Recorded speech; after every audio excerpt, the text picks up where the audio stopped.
Hello friends, आपका स्वागत है मेरे चैनल भक्ति की शक्ति में। आज मैं आपके लिए चौथ माता की कहानी लेकर आई हूँ। अगर आपको मेरी ये कहानी अच्छी लगे तो कमेंट बॉक्स में चौथ माता की जय अवश्य लिखें। और अगर आप मेरे चैनल पर नए हैं और अभी तक आपने मेरे चैनल को सब्सक्राइब नहीं किया है तो प्लीज़ सब्सक्राइब कर लें और बेल आइकन पर प्रेस कर दें ताकि मेरे नए आने वाली वीडियो की नोटिफिकेशन आपको मिलती रहे। किसी गांव में एक सेठ सेठानी रहते थे। उनके एक बेटा और बहू भी थी। उनकी बहू का नियम था कि वह पहले घर के सभी लोगों को भोजन कराती, उसके बाद स्वयं भोजन करती थी। उनकी एक पड़ोसन थी, वह रोज उनके घर आती थी और रोज पूछती थी कि आज तुम्हारे घर क्या बना है। तब बहू रोज उससे यही कहती थी कि ठंडो बासी भोजन। एक दिन बहू ने बहुत सारे पकवान बनाए थे। घर के सभी लोग खाना खाने बैठे तो उसके पति ने विचार किया कि देखते हैं, आज पड़ोसन आती है और पूछती है तुम्हारे घर क्या बना है तो यह क्या जवाब देती है। घर के सभी लोगों ने एक साथ बैठकर भोजन किया। आज भी वह पड़ोसन आई और उस पड़ोसन ने पूछा कि आज तुम्हारे घर क्या बना है तो बहू ने फिर उसे वही ठंडो बासी भोजन का जवाब दिया। तब सेठ के बेटे ने सोचा, हो न हो कोई बात जरूर है जिसके कारण मेरी पत्नी पड़ोसन से ऐसा कहती है। उसने अपनी पत्नी से पूछा कि तुम रोज पड़ोसन से ऐसा क्यों कहती हो कि ठंडो बासी भोजन खाया है, जबकि आज तो हम सब एक साथ बैठकर कई तरह के पकवान खाए हैं। तब उसकी पत्नी बोली कि हम लोग जो भी खा रहे हैं वो हमारे बाप दादा की कमाई है। जिस दिन आप कमा कर लाओगे उस दिन मैं समझूंगी कि मैं ताज़ा भोजन खा रही हूँ। फिर लड़के ने अपनी पत्नी की बातों पर विचार किया और उसने अपनी माँ से कहा, माँ, मैं एक बड़े शहर में कमाई करने जा रहा हूँ।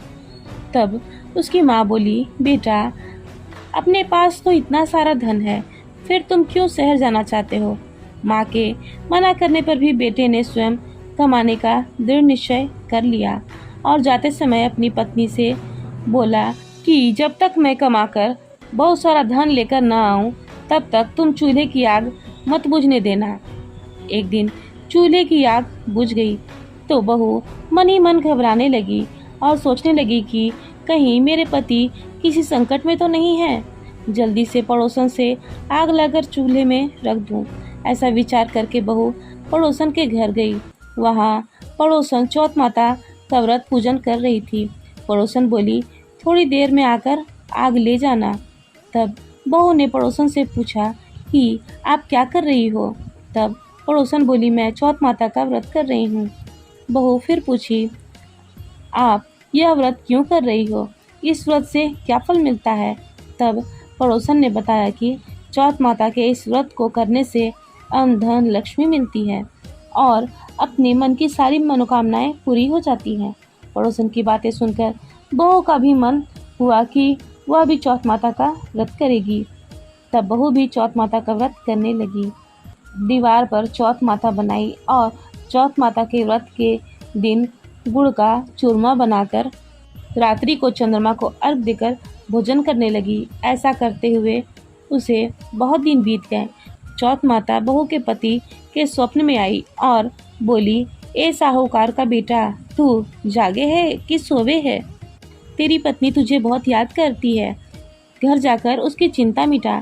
तब साहूकार के बेटे ने कहा कि मैं अभी कैसे जा सकता हूँ, अभी तो मेरा सारा हिसाब किताब बाकी है। एक बार हिसाब किताब चुकता हो जाए तो मैं जाऊँगा।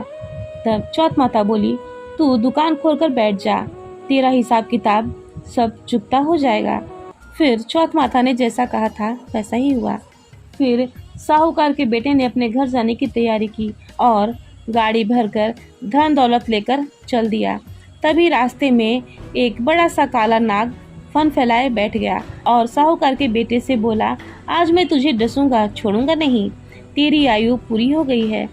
तब सेठ के लड़के ने कहा, आज चौथ माता मुझसे स्वप्न में बोली हैं तो मैं अपनी पत्नी से मिलने अपने घर जा रहा हूँ। वहाँ मेरी पत्नी मेरा बहुत चिंता कर रही है, मैं उससे मिलकर जरूर आऊँगा। तब नाग बोला, तुम शपथ पूर्वक कहकर जाओ, मैं तुम्हें जाने दूंगा और लौटकर नहीं आए तो मैं तुम्हारे घर आकर तुम्हें डस लूँगा। वो बोला ठीक है। इस प्रकार सर्प को वचन देकर वह अपने घर पहुंच गया। वहाँ सभी ने हंसी खुशी उसका स्वागत किया और सब लोग भोजन करने बैठ गए। साहूकार का बेटा बहुत उदास था तो उसकी पत्नी पूछी, क्या हुआ, आप इतने उदास क्यों हो? तब पति ने काले नाग वाली सारी बात अपनी पत्नी को बता दी और उसने कहा कि यदि मैं उसके पास नहीं गया तो वह घर आकर मुझे डस लेगा। लड़के की पत्नी बहुत चतुर थी। वो बोली कि आप घबराओ नहीं, आप लेट जाओ, मैं एक उपाय करती हूँ। पत्नी ने कमरे की 7 सीढ़ियाँ धोई। पहली सीढ़ी पर रेत, दूसरी सीढ़ी पर इत्र, तीसरी सीढ़ी पर गुलाल, चौथी पर कुमकुम केसर, 5वीं पर लड्डू पेड़े, 6वीं पर गद्दी गलीचा और 7वीं पर दूध का कटोरा भरकर रख दी। इस प्रकार वो 7 सीढ़ी सजाकर बैठ गई। आधी रात होते ही नाग आकर सीढ़ी पर चढ़ने लगा। पहली सीढ़ी पर रेत में लौट गया और बोला, सेठ की बहू ने आराम तो बहुत दिया, पर मैं वचनों से बनकर आया हूँ तो मैं उस लड़के को डसूंगा अवश्य। इस प्रकार 7 सीढ़ियों पर नाग आराम करता हुआ और कहता हुआ डसूंगा जरूर कमरे में जाने ही वाला था कि चौथ माता ने विचार किया कि अगर मैं इसे नहीं बचाऊंगी तो संसार में धर्म कर्म और व्रत पूजा को कौन मानेगा, कौन मेरी पूजा करेगा। अब तो गणेश भगवान, चंद्रदेव और चौथ माता ने उसे बचाने का विचार किया। चंद्रदेव ने उजाला किया, चौथ माता ढाल बनी और गणेश जी ने तलवार लेकर नाग को मार दिया और ढाल से ढक दिया। बहू थकी हारी थक कर सो गई। सुबह हुई तो लोग बेटे से मिलने आए, परंतु बेटा बहू तो सोकर उठे ही नहीं थे। बहुत देर हो गई तो माँ उन्हें उठाने गई।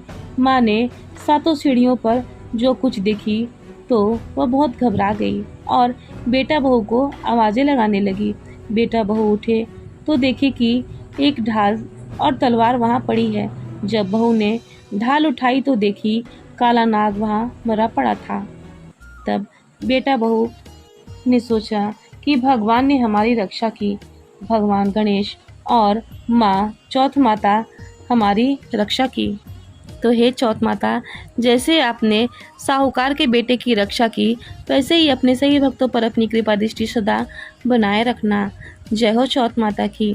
फिलहाल इस वीडियो में इतना ही। अगर आपको मेरी ये वीडियो अच्छी लगी हो तो मेरे वीडियो को लाइक करें और ज़्यादा से ज़्यादा शेयर करें और मेरे चैनल को सब्सक्राइब करना न भूलें। वीडियो में अंत तक बने रहने के लिए आपका धन्यवाद।